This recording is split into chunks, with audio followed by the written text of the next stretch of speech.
Welcome back to episode 112 of the ATD Baseball Podcast. We got a lot of stuff that we have to cover today. I don't know how Kyle's going to edit it.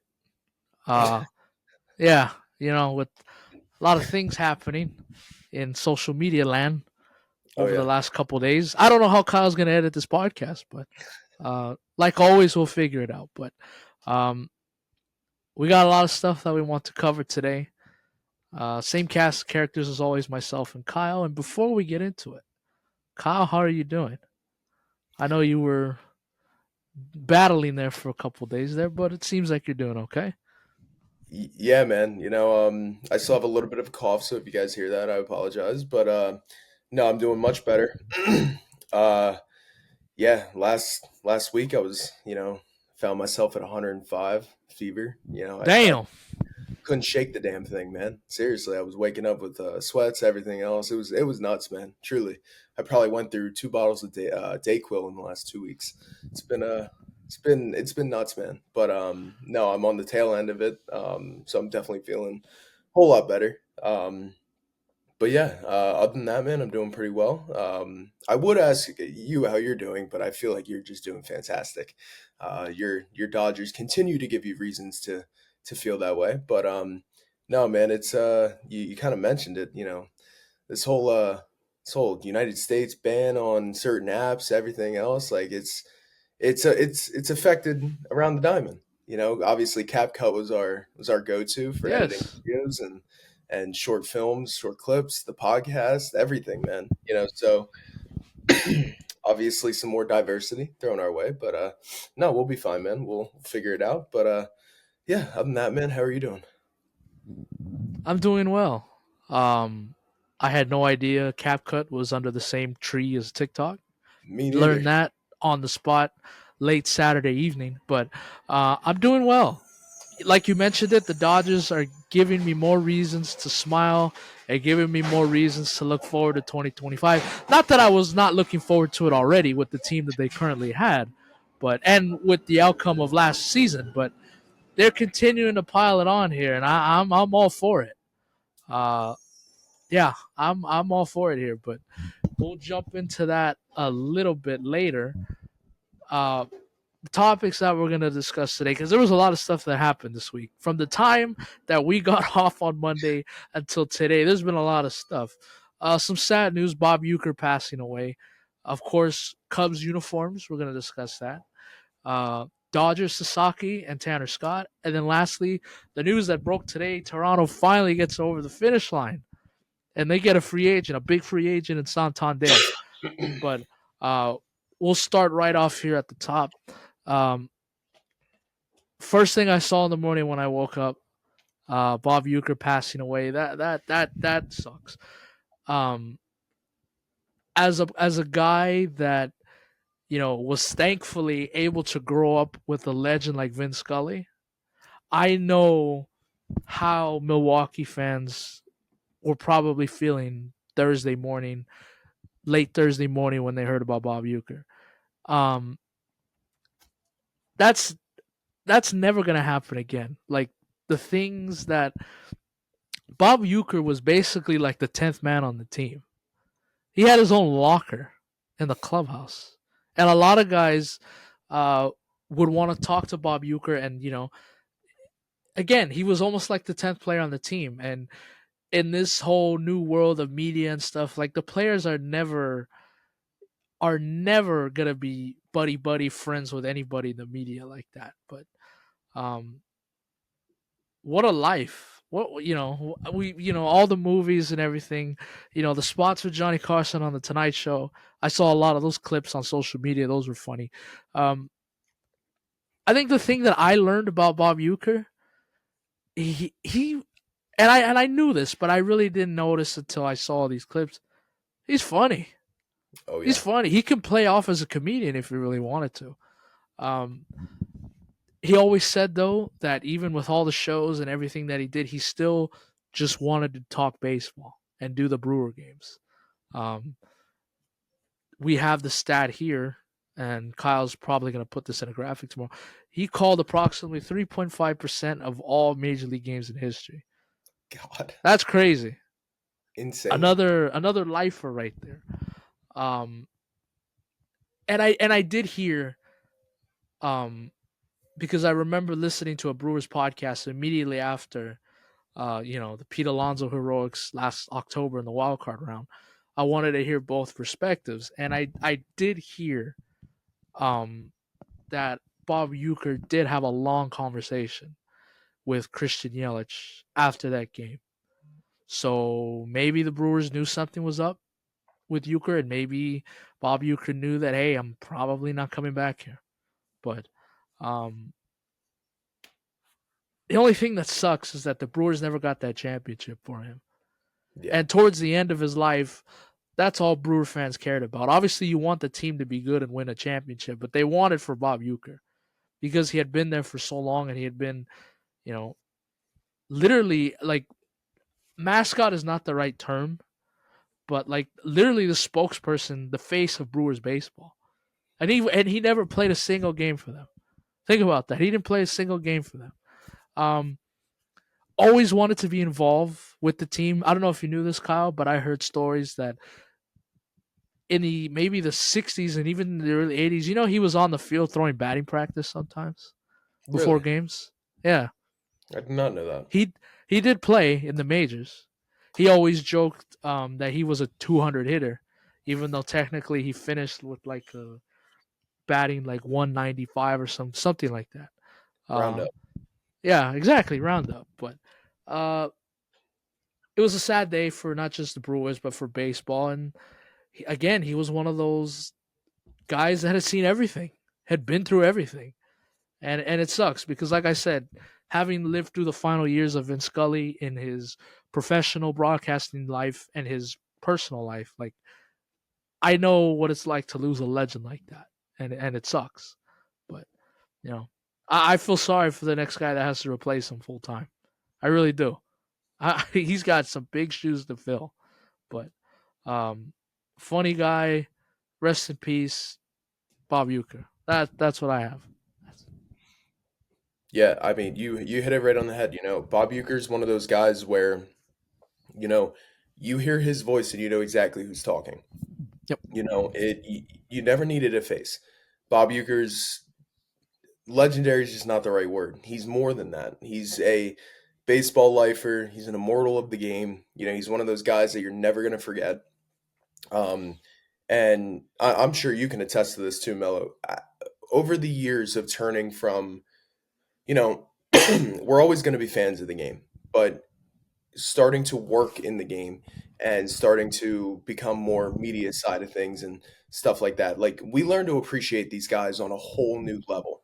Yep. You know, as kids, you look at these guys and you're like, damn, I want that job. That's a dream job. But nobody understands the work that goes into it, the late nights, the time away from your family, everything else.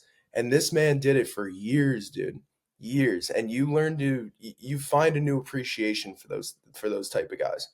You and I, we go on our trips and stuff, and we're away from our family for a week or Yeah. so. We're like, damn, we start to miss them, obviously. And Bob Uecker did it for years, dude.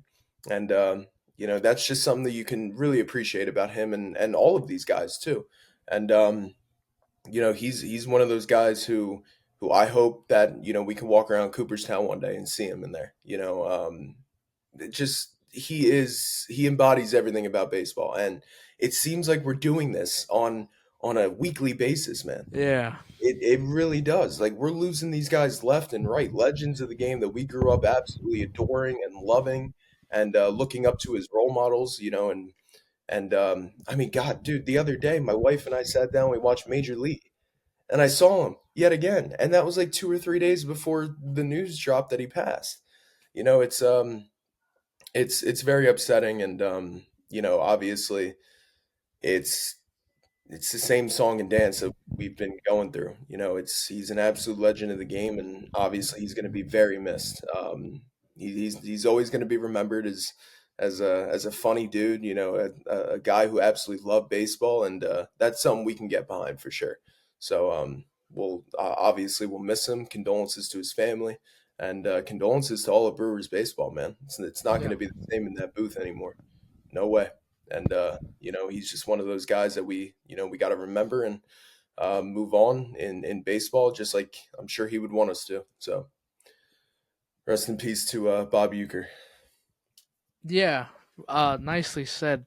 And the baseball is a regional sport. Hmm. It's not like the NFL where it's on national TV every week. CBS, Fox, NBC.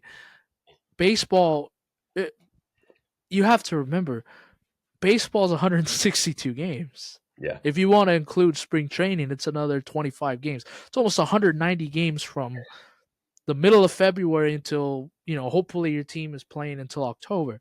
Um, you have your local announcers that you look forward to listening to all the time. Um, and that's part of why guys like Bob Uecker will be missed so much, and why literally all of Wisconsin fell in love with him, because that was their guy. And a lot of people, many generations, grew up listening to Brewers baseball with Bob Uecker. You know, and again, it's the same thing with Vince Scully. Like, people that have been, listening to them since they were little kids and stuff. And baseball has that uniqueness where, um, it's your local announcers every single night. You never lose that flavor. You know, it could be a random Tuesday, like, oh, cool. I got the Brewers tonight. I'm gonna go listen to Bob Uecker. So, um, that's again one of the many things that's awesome about baseball, is that you don't have a lot of it's a regional sport, and you fall in love with your local broadcasters, and they almost become essentially another part of your family. So Absolutely. Absolutely. so rest in peace. You said it perfectly. Rest in peace, Bob Uecker. Condolences to his family. Um, moving on, the Cubs have some new threads that they're going to be wearing and debuting in 2025. I had no idea that um, this was even a possibility. Um, I know the Cubs are very traditional. Now, that wall was kind of broken down when they had their City Connects unveiled a couple of seasons ago, which I like personally. The dark Hmm. blue Wrigleyville, I like those. But now they're gonna have a Blues alternate uniform. Um, Chicago Cubs blue alternate uniform pays tribute to the team's history and Chicago's contribution to the electric blues movement that shaped music worldwide. Um, Baby blue jersey marks the first time the Cubs will use this color on the field since 1981. I like it. I really like it. Now I know a lot of people were playing jokes. They're it's not Cubs. I'm like, dude, stop. Well, you see to see. Um, I like these jerseys. Something about that powdered blue. Anytime you stick that on a jersey for the appropriate team and their appropriate colors, it Hmm. fits. I think it fits the Phillies really well, even though they're not like really a bluish color. It fits the Blue Jays very well. Um, the Dodgers don't have a baby blue uniform, a powder blue, baby blue, but um, the Dodgers had a Brooklyn jersey about maybe 10, 15 years ago that said Brooklyn on the front, and many people liked it. Um, I like these jerseys. I think Chicago hit it right on the head, and I can see. I don't know how their schedule is going to work with these jerseys. I don't know if they said, but um, I think these are going to be very popular. And I like to see too what, like, because you have the jerseys and the pants and the hat, but I also want to see the thing that I also look forward to are the t-shirts and the hoodies. Like, what are these guys gonna wear, like, in the dugouts and stuff? That's the thing that I look forward to also. But I like them. These are a solid. These are a 9 for me, to be honest with you. I like them. I really do. Yeah. So yeah, obviously it's change of pace a little bit. It's been a little bit since we've talked about a jersey. Yeah, With City Connects, I feel like we were doing one every week, but it's been a little bit since we have, and it didn't disappoint, man. I have to agree with you. I like these a lot. Um, I like how they didn't they didn't go too far away from their traditional uniforms. Yep. That's what's key for me here. You still have the Chicago C where it spells Cubs, um, but they added some flair to it, and they hit it on the head for what they were going for. And I have to give them props, man. You know, this is clean. It's a very clean jersey, and I also liked how you said about like the powder blues. It's specific teams who do them. They hit them right on the head, and the Cubs are now one of them. Yeah, I have to agree. I love these things, and I'm excited to see him on the field. I think when people think about like alternate jerseys and things like that, they do tend to just look at the jersey itself, and especially when traditional teams do it, and they immediately go to the negatives. It's it's a change of pace, especially for these traditional teams who never change anything. Like for me, like I've been begging for the Yankees to make a City Connect. I want something different. Now, don't get me wrong. The clean pinstripes and the road grays, they're beautiful and they're iconic. They can't be replaced. But every once in a while, give us a bone, man. Give us some new things to wear and that's the thing. Like you said about the hoodies and the t-shirts, like all the Nike collections, right? So I feel like every year when I go to buy a new hoodie or something with the Yankees on it, I feel like it's the same song and dance every year. And maybe I'll buy a gray one instead of a navy blue this year. That's what I have to look forward to. But no, I'm really excited about these, and I think they hit them right on the head, especially for what they were going for. Whenever I'm critiquing these jerseys, I like to see what did they go for? What is the inspiration? Yeah. And with the Cubs, they're obviously going for the blues music and the history of Chicago music. And that's where I think they did such a great job with the execution of the jersey because of what they were trying to go for. And for me personally, I love them, man. Can't say enough good things, and I'm excited to see him wear What a job by the Chicago Cubs. What a way to make a distraction to them. the fans for not doing absolutely shit this off season. Now a lot of fans were not happy at Jed Hoyer at their little Cubs fest this weekend. But what a way to distract the Cubs fans from having a lousy offseason so far. It But feels like they got Kyle Tucker, and that that was was and it. that was it. And then they've Yep. replaced their best player with their new best player. And now, don't get me wrong, Kyle Tucker is better than Cody Bellinger, but you ship off Cody Bellinger when he was supposed to be the A to, I'm sorry, the B to Kyle Tucker's A. That's so yeah. No, I totally get where you're coming from. And the two sides were having issues on arbitration. Couldn't well, I Yeah, know they settled that, but uh all that was an signs issue for a couple of days there. all signs are pointing to Tucker leaving. Yeah, pretty much. Yeah, and exactly just what the Yankees went through with Soto. Not Yeah, not to that degree because Soto is better than Kyle Tucker, but agreed. um,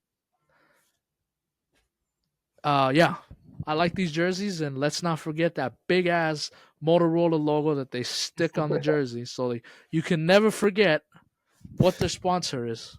Oh, never. Do we Got to have make to sure have that's that on the like I understand like you want to put that on the normal jerseys, but can we keep those off like the alternate jerseys and stuff? Like or maybe vice versa. Like I don't know. Like or honestly, just get rid of them. get rid of them. We know who you're sponsored by at this point. Like Exactly, man. just put more commercials. No, don't do that. Don't do that. But yeah, these jerseys are sick. I like them. If I was a Cubs fan, I'd get one immediately. Oh Um, yeah, for sure. but do you think this now they have four jerseys now? Well, really five because uh they have that Cubs dark blue one that they wear too. Um, Yeah. do you think this replaces their City Connect? Um, Like you're gonna see this more often than the other than the Wrigleyville. I Because I can definitely see Wrigleyville getting pushed out here. I I definitely do think that that is a way that they could go, especially because I don't think the Wrigleyville jersey got a whole lot of positive feedback. You know, me personally, I was okay with it, and I felt like it fit the Cubs well. I Yeah. did. Um, I thought they could have executed it a little bit better, but overall, like, I mean, I'll be the first one to admit I was critiquing these City Connects like it was nobody's business, man. You know, a lot of these City Connects were not done properly, but I felt like the Cubs were done okay enough. You know, and I like that jersey, but no, to answer your question, I could definitely see Wrigleyville being pushed to the side, and you know, maybe it's a case where, you know, this new one gets a lot more positive feedback, and it's switched, and then maybe it takes over as the City Connect. Two quick things about this. Number one, and I just popped it in my head right now. Welcome back, Sammy Sosa to the Cubs. That is true. Even though it is hypocritical because the front office did basically shove him out. So, uh, Yeah. but anyways, welcome back. And also, which one would you rather wear, or which one do you like better? You like the White Sox City Connect, or you like this Cubs alternate jersey? Ooh. That's tough. Basically, I'm asking you like black or you like baby blue? So for me personally, this is 100% bias and just me. I if you go walk into my closet, I have nothing but like three colors, dude. I got okay, four. I got white, I got black, I got navy blue, and I got gray. That is my entire colorway of my closet. And pretty much the most amount of color you're ever going to see me wear is our ATD logo. That is the most. I'm a very plain guy when it comes to stuff like that, so I have to say the White Sox. Um, but that's just me personally. Now, if you're asking me this as like a whole, I'm gonna say the baby blue because I'm more partial to the baby blue jerseys. But it's like if I had to buy one, it'd be the White Sox. Okay, fair enough. So you don't have no rainbow. You don't have like the Coke rainbow in your closet. I don't, man. You know, like I said, I'm extremely plain when it comes to my wardrobe, dude. Extremely plain. All right, fair enough. Moving on. Now let's get to the Dodgers. Let's get to the fun. Let's really get to it now. Uh, the Dodgers made more moves this weekend. They signed Roki Sasaki. Like I said, I mean, you were that could not be a shock.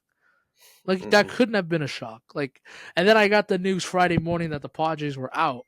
So, um, it was like, you really gonna go to Toronto, dude?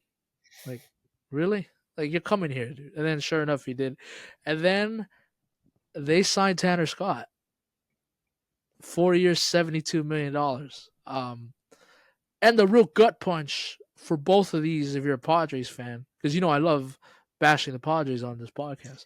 Um, Tanner Scott, that was a rental, and I believe they gave up like four prospects for that, They gave and him they a haul lost him for to the Dodgers. They gave him a lot, and they lost him to the Dodgers. Number two, Roki Sasaki took less money reportedly from the Dodgers, and there was a report that the because remember the Padres made a trade, I believe, to shore up more international pool money they could spend. I think the him. Hmm. Padres offered around 10 million to him, and I Yeah, think that he took the Dodgers 4.5 offer that they gave him. So wanted to be a Dodger. Makes sense to me. Uh, of course, and the outrage. Yeah, it's also the same with Tanner Scott. It was reported that right. he was offered more by I believe two clubs. I think it was the Red Yeah, Sox for one, and I forget the other. But yeah, it's the same yeah. way with Tanner Scott. It's the same way. And now the outrage continues. This is not a level playing field. There was a signing bonus in Sasaki, I believe, and I know that there was deferrals with Tanner Scott. Yeah, Um, You asked the question before we press recorded, and you wanted to have this conversation. I'll gladly have it again. Is this good for baseball? All the Dodgers, what they doing good for baseball? I think it is. Now, you can call me, well, you're a Dodger fan. Of course you feel like that. I'm sure, yeah, there's part of it that, yeah, okay, I'm a Dodger fan. But the Dodgers are the model franchise right now in baseball. They have front office that scouts well, they draft well, and they develop well.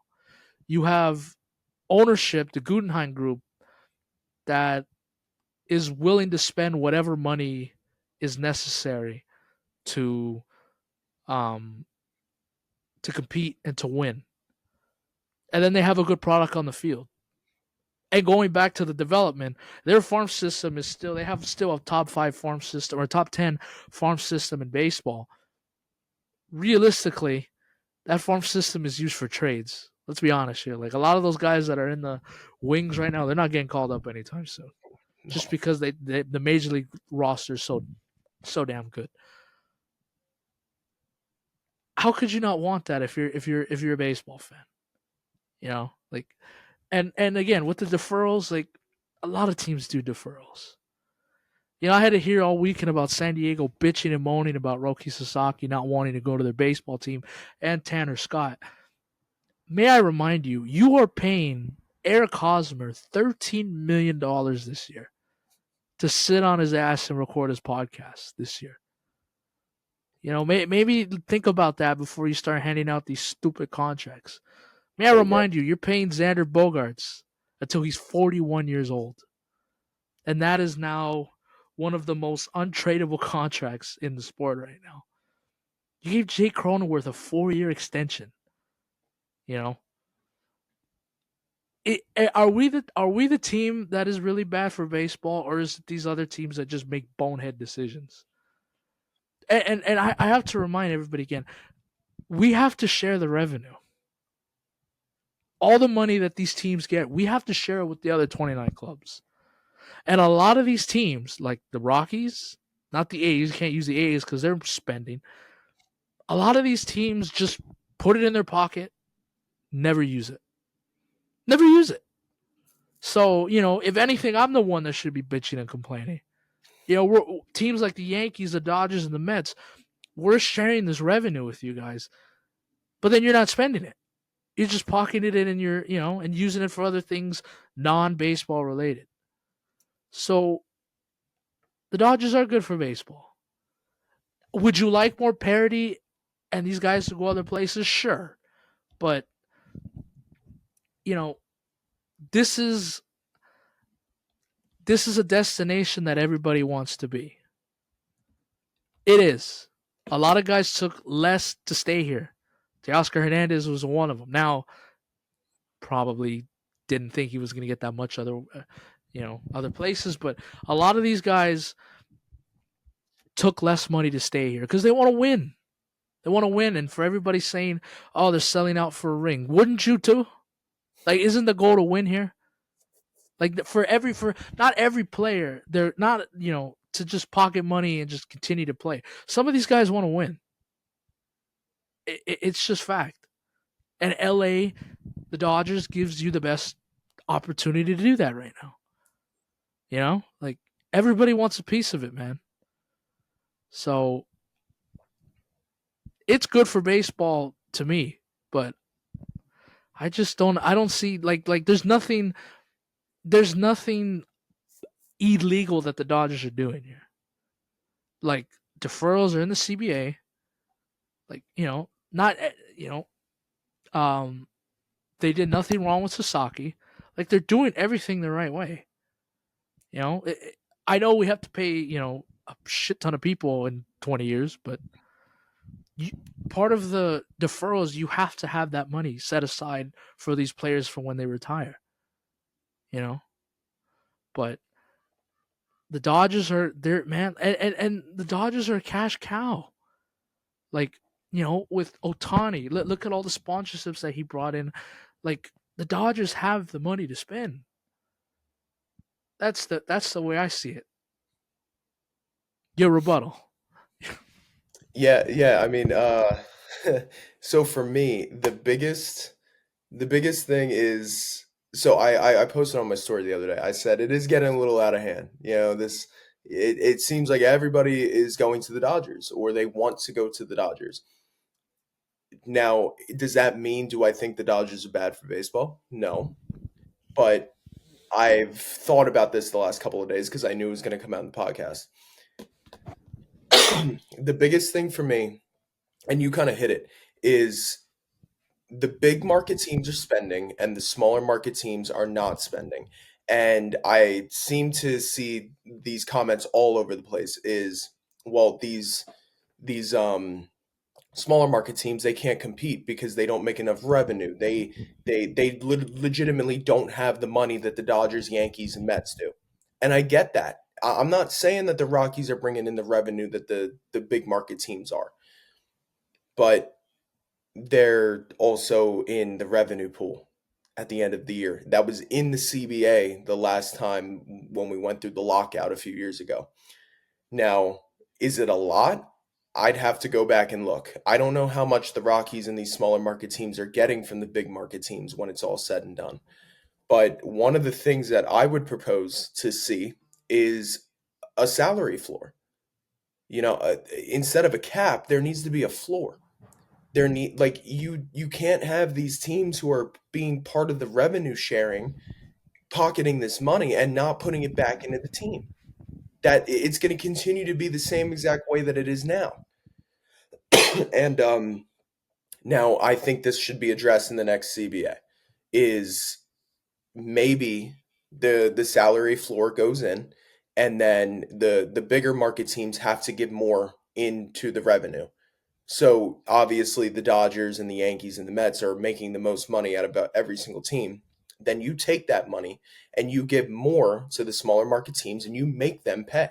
Like you make them spend money. That needs to be the consensus around baseball. Because I don't think what the Dodgers are doing is bad. They're doing what they can to make a winning product on the field. And they're doing it better than anybody else. And that's the point of baseball. That is the point of your team and what your jobs are. That is exactly what you want to do. The Dodgers are doing it to a T. They are doing it perfectly. And it's not our faults that it's not the Dodgers' faults that these other teams don't want to spend. And unfortunately, it does seem like the Dodgers are the clear-cut World Series favorites again. And Fine by me.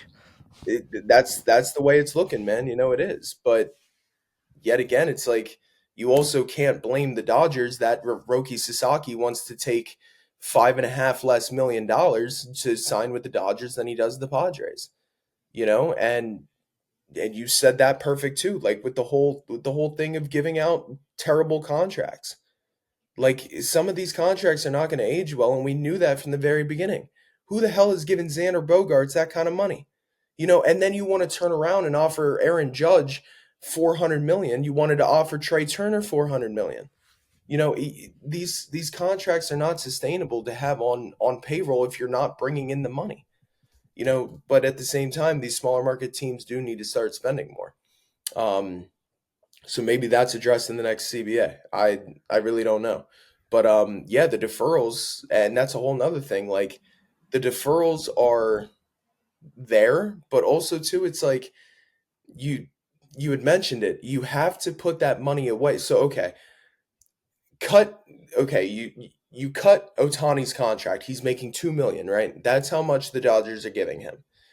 But yet again, I saw something the other day. They have to put 46 away. million. It's you said 46, right? That I think that's it's what it's. 46 they have to put aside every year. Okay, so that's basically like an investment account, give or take. Every deferral they have to put that away to be able to pay him his extra 650 million or whatever his deferrals end up being.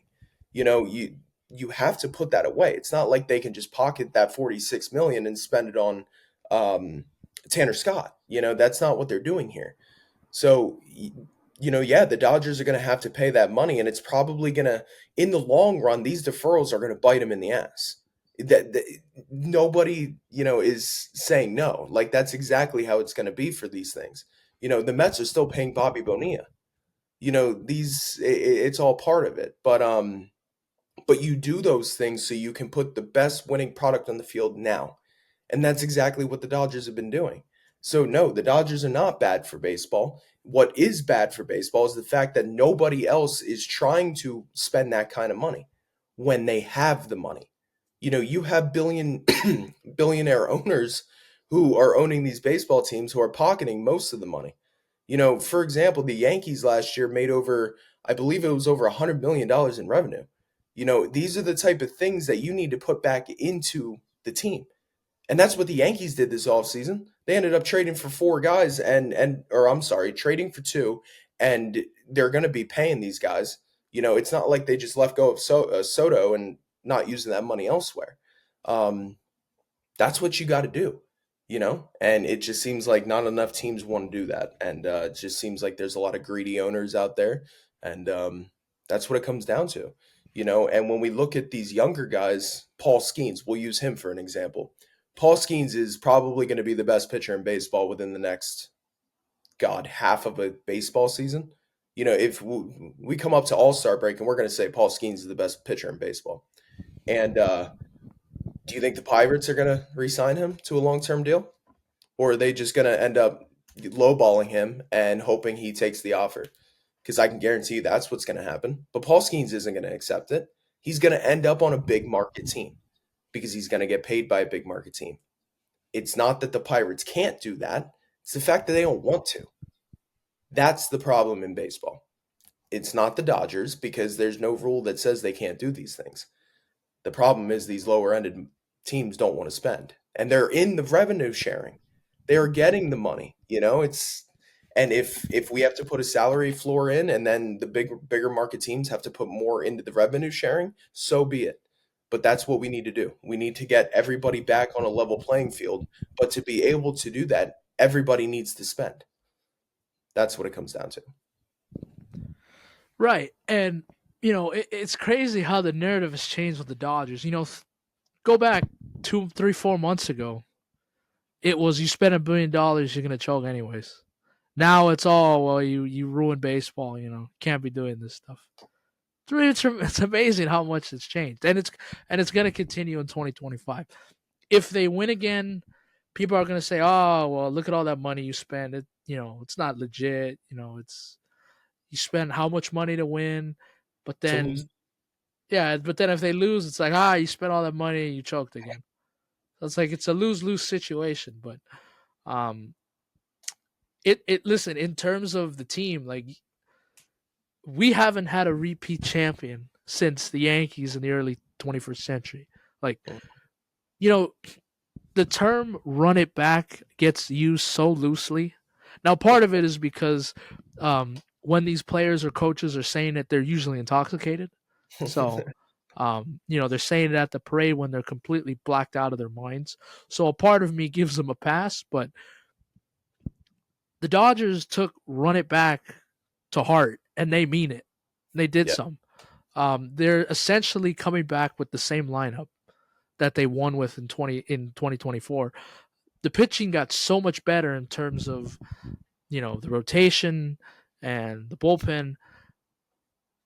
And there's so many people that are like, what's the point of having a season? Well, it's like, hang on a second. Like, this Dodger great team um that came out in 2024, they won 98 games and they had to scrap and claw for the division in the final week. Like, can we play the games first? You Mhm. know, and the Dodgers showed last year that hey, you can never have enough pitching, and a couple injuries here, a couple injuries there, things can go sideways. But um, the Dodgers have put themselves in literally the dream scenario to repeat as champions in 2025. And I said this in my video, and I'm going to say it here. Dodger fans, you have to appreciate it. Like, don't take it for granted. Seriously, like, don't take this for granted because teams are not going to always be good forever. I know there's going to be a day where the Dodgers are going to have to pay that credit card bill off, and, The Dodgers are not going to be good. That's just how it works, you know. Like that's how baseball works, you know. Sports works. Yeah. But um take a look around, you know, whether Dodger fans go to a game this year or whatever. Just soak it in, man. The guys that you're seeing on the field every night. Like this is the golden age of Dodger baseball. This is it. And I'm so grateful, number one, that I'm a part of it, you know, living in it. But um yeah, this is the golden age of Dodger baseball. It is. Um, they've done everything they could to make this team better after already winning a championship. So I'm gonna do my best again not to get too excited during the regular season. But how can you not? Well, the Yeah. Dodgers are gonna send out Mookie Betts, Shohei Ohtani, Freddie Freeman as their top three, and then every single night it's one ace after another. It's Blake Snell, it's Yamamoto, it's Roki Sasaki, it's Tyler Glass now. You know, Kershaw. We got what you call it. We got Dustin May, you know, potentially coming back. Tony Gonsolin, but um, they have so many great pieces, and now you just gotta go do play the games, man. Play the games. You know Yeah. that's my advice to the fans. Like, let's play the games. You know, like just because the Dodgers put this great team on paper doesn't mean that you know they're gonna automatically win in 2025. I understand that.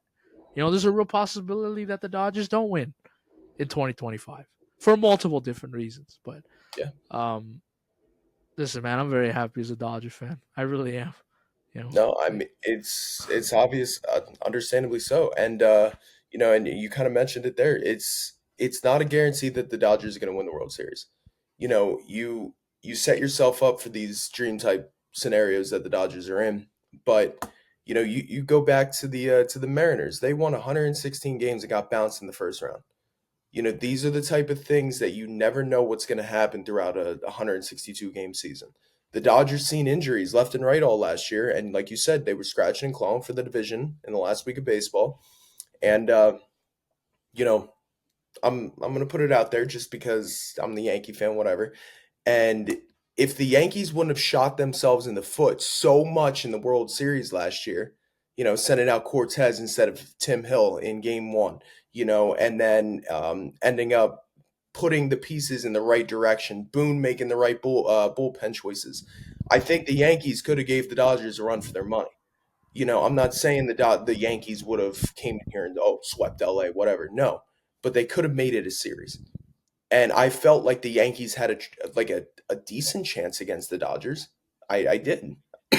Obviously I liked the team that was around them and everything else, but it's not a guarantee that they're going to win the World Series. You never know what's going to happen, and you just kind of have to play the games and see what it is, because there's a chance that the Dodgers could run into a very hot team in the postseason, and could just be too much for them. And that's the way baseball works. You and are I've never seen it. guaranteed. I've seen it. Yes. I saw it I saw it the last 2 years, 2023, 2022. There's no numerous other times, but the most recent ones. Yeah. You know, 100-win Dodger team lose to the scrappy 83-win Diamondbacks team. They get swept Yeah. They ain't even won a game. because no, 111-win Dodgers 2022. You know, beat up on the Padres all during the regular season. Won game one, lost three straight, and they were bounced in the Yep. division series. It can happen. It can Yeah. happen in this sport. This is not the NBA where, you know, you put the best team together, you're gonna win the championship most of the time. That's not this. This is baseball. I don't want to say a crapshoot, but it essentially it is. Like it's Yeah. you know, all you need is to be hot for 3 weeks, and you That's can be it. champions. Yep. 100%. Look at the Nationals, for God's sake. Look at, Yeah. Nationals, Rangers. I mean, we've seen it in the last few years. We really have. but yeah, glad we were able to hash that out. And I think we essentially want the same thing. Like it's not like Yeah. like I mean, I kind of wish things would stay the same as it does now. You know, I don't want to, but I understand. You know, if they look at this in 2 years and say, well, maybe let's add a floor. Like, okay, like, fine, but can we continue to still spend like we do? That's the thing. Like I truly do think that we should be spending like this. There should be team like this is the way baseball's going. These are the way the contracts are going and the players are being paid. But it's not an even playing field if there's only one, two, three, four teams who are doing it. That's the problem. So I understand where people are being outraged. I get it. But instead of looking at it as the Dodgers are bad for baseball and they shouldn't be doing this, look at it as the teams who aren't doing it are the problem. The teams who are consistently at the bottom of the league year in and year out, they are part of the revenue sharing. So if we need to make more revenue sharing, then let's do it. But there needs to be more spending around the game. There just has to be. That's the way it's going. And to keep up, then you need to spend. So I understand people's outrages, but you're looking at it from the wrong direction, in my opinion. Roki Sasaki and Yamamoto should start the first two games in Japan. That'd be kind of cool. It would be, Is gonna start one of them too, yeah, so it would be cool. I it agree. will be cool. But we'll see. Final topic here, and we'll get out of here. Anthony Santander, welcome to the North. We the North. Welcome to. He will be playing his next 5 years, potentially six, north of the border in in Canada, which good for him. He got out at the right time. Might not come back in, but um, I gotta ask you, Santander is a great player, Hmm. great offensive player. Yes. And listen, the Blue Jays were in on him from the very beginning. It wasn't like he just came out of nowhere. Like the Blue Jays were linked to him for a while. Correct. But don't you? Isn't this? Do you feel like this is a little bit of a panic move from the front office? Like, hey, we got to get something. We got to get somebody in here. But Pers- yeah. Personally, I can definitely see the way that looks. And especially losing out on Sasaki and it seems like Soto, yeah, it seems like the rest of these free agents, I can see where that looks like it is a very panic move. And I kind of had a feeling no matter who Santander was going to sign with, it was going to look like a panic move because I don't think that he should. Now, don't get me wrong, he's a great player, but I don't think he's one of those guys who should be getting paid buku's amount of money. And it felt like it wasn't an overpay; it was a slight overpay in my mind. Um, but yeah, no, it does. I get where you're coming from, and for that long too. That's where I'm stuck. 5 to 6 years for Santander. I don't like that, especially with all the uncertainty around Toronto as a whole. Like yeah, you don't know where it seems like Vladdy was getting traded last week. Bo Bichette is your centerpiece, and that's the thing. Like Sasaki, when he visited, it was Chad Green, it was Bo Bichette, and I believe there was somebody else who oh, it was Dalton Varsho. Was those three guys were the guys who was in the meeting with Sasaki. Why was Vlad not in there? That's what I want to know. Why was Vladdy not in that meeting with one of the top free agents who you're trying to get to Toronto? Mets. That's what I'm saying, man. It really seems like there's so much uncertainty with Toronto, and I don't think that they're in a position to be giving away 5 to 6 year contracts, especially to a guy like Santander, who already feels like he might not last that long in his prime. Um, so yeah, in my mind, it does feel like like a panic move.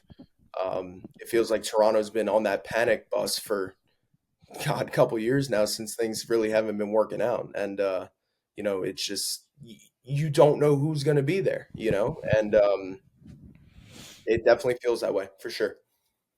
He had his best season last year. 44 home runs, 102 runs batted in. I'm trying to see kind of other things that stick out here.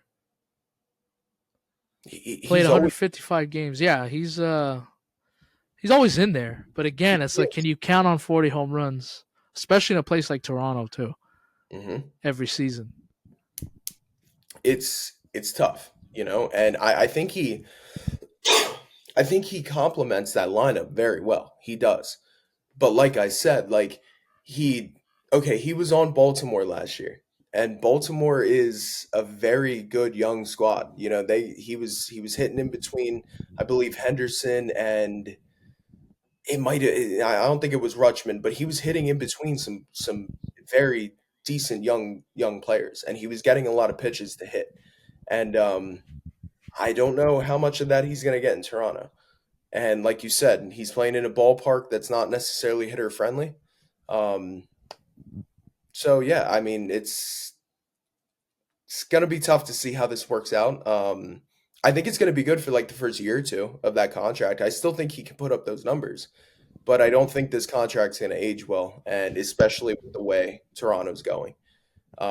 It felt like a move that they just kind of bounced on, like because I don't feel like they're in the Yeah. right state of a franchise to be making these kind of moves. On the flip side, the Baltimore Orioles, I mean, their bad offseason continues. Yeah, Like the they hell yeah. haven't done anything. They haven't done anything. They've been losing guys. They lost Burns and Santander, like we just said, he had his best season last year, And the only and guy he's that hit in the postseason too. yeah, and Santander's been there. He's been your veteran guy who's been there through the rebuild and Bad everything. years. Yeah, and then you lost Burns, and you really haven't done much. So it's Here come the Red Sox. on yeah, it's gonna be interesting, man. We'll That do. AL, We have a couple more weeks before we give our predictions for the season, but the Mets were kind of like my team in 2024. That I was don't do kind of it. like, listen, hey, if they Don't can get do like it, man. maybe if they can get Alex Bregman in the building, I listen. The Red Sox might be my team I latch Oh, onto in 2025, you're killing me, man. What the sniffing hell? the playoffs this season. You're killing me. I like what they're doing over there, I do too, unfortunately. It's going to be and interesting. the rest of the division besides the Yankees is falling to pieces. Yeah, it's going to be very interesting to see how that division shakes out. And that's going to be a preview I'm very interested to record. Yes. Very interested. Um. Yeah. So we'll see how this plays out for Santander. Happy he got that squared away. His market will be. Yeah, I mean, he had to wait for guys like obviously Soto and Teoscar to sign first to see where he was going to end up. But um, yeah, the Blue Jays are a mess. There's Yeah. can I be honest? There's too much smoke with the whole Vladdy stuff. I think if the Toronto has a bad start, I think he's getting moved. I can see it. He gets moved at the deadline. Yeah. I agree with you. I thought there was a chance he could get moved in this offseason. Yeah, Especially with Pete becoming a free agent, and then the news broke a couple of days ago when the Mets were shifting their focus away from Pete Alonso. We talked about it last week a little bit. I wouldn't have been shocked to, especially with Steve Cohen over there in Queens. Yeah, he's yeah. got a quick trigger finger. So I thought for sure that maybe he'd jump He's on Vladdy and see what he can do. I would not be shocked to see him out of Toronto. I think that they moved and kind of it's pretty clear that they're more focused on Bo Bichette in my mind, yeah, really. And I think that's where the right focus should be. But I'm not taking anything away from Vladdy. I think he's a phenomenal player, and I think he has the potential to be very, very good again. But obviously, he just last year he bat like 324. That shocked the hell out of me when I saw that. Vladdy still got it, man, and he's still young. I don't understand why Toronto will want to trade him so quick. You add pieces around him. It goes back into the spending thing, yeah. but We But yeah, thought 2021 was going to be the norm for Vladdy, yeah, and he 100%. hasn't really had that season since. Mm. He He's had hasn't. good seasons. Listen, the seasons I've mentioned this before. The seasons that Vlad Jr. has had the last couple years, there's other players around the league that would kill for a season like that. 100%. But I think 2021 was like, holy shit! Like, what the hell is he gonna do these next couple years? And it hasn't really done that. Not saying he Especially, can, like you mentioned. yeah, yeah, and it's obvious too that the expectations on him. I mean, look where he comes from. Yeah, His look, his dad's a hall of. father. That's what Yeah, I'm saying. Dad's a Hall of Famer. And you put up a season like 21 where you're looking like you're going to end up like that. And like I said, man, I still think he has it. I think just right now, I think, Toronto's not the place for him, and I think he needs to change his scenery. Truly, I do. And I think he is going to end up out of Toronto. It's just a matter of when. I think that's gonna do it. I think so. 112. We had a lot of stuff. We did. Um, good luck editing this podcast. I Thank don't know you. how you're gonna do it. I don't know either. I'm gonna have to figure it out a little bit, but we'll make sure it's out. Yeah. Um, Hall of Fame vote tomorrow. I thought it was today. Well, first I told you it was next week, Yeah. and then I was like, shit, it's.